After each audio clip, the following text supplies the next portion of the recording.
това, което каза за общините, за камерите. Знаете, че това е проектозакон, който по наша инициатива го движим. Той мина на първо четене, надявам се в следващия парламент да мине и на второ. Това ще допринесе за отваряне на възможността повече технически средства. Аз смятам, че там е пътя, както и да се възстанови центъра за обработка на нарушенията, който е една крачка напред и мисля, че вече Министерството работи в тази посока.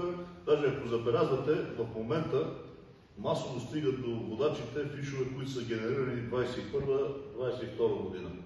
Това е ефекта на спиране на този център. Значи 2 години тези глоби не са стигали до хората. Какво усещане да създаваме от тях за това, че има наказание?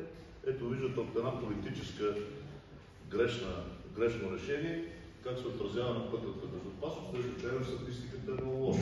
Но пак казвам, всеки един живот е важен. Докато убитите не станат нула, никой не трябва да спира да работи. Подобни звена да могат ли да бъдат наречени, да се водят, че е нещо национална сигурност при толкова избити хора, да не може всеки министър, заместник-министър, нов да спира, да преустановява неща, които са инициирани, които очевидно са от обществена полза, защото те резултират в реално убити хора. Защото може да го възстановите сега и след няколко години пак да се спре.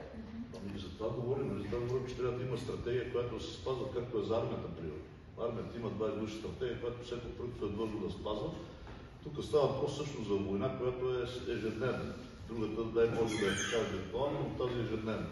И ние трябва тази стратегия да е спазвана и никой не трябва да се позволява да бяга от това, защото най-малкото имаме достъп до европейските системи и знаем как работят те. Не е нужно ние да откриваме топлата вода. Така че аз смятам, че вече някои хора са си прочели грешките. Виждам, че МВР в момента прави всичко възможно това нещо да бъде компенсирано и се надявам така да продължи, но пак казвам, мен повече ме притеснява общественото отношение по този проблем. Не знам защо, но ние българи си мислим, че винаги на нас няма да ни се случи и така обичаме да съжаляваме другите, но само на думи. За съжаление, благодаря.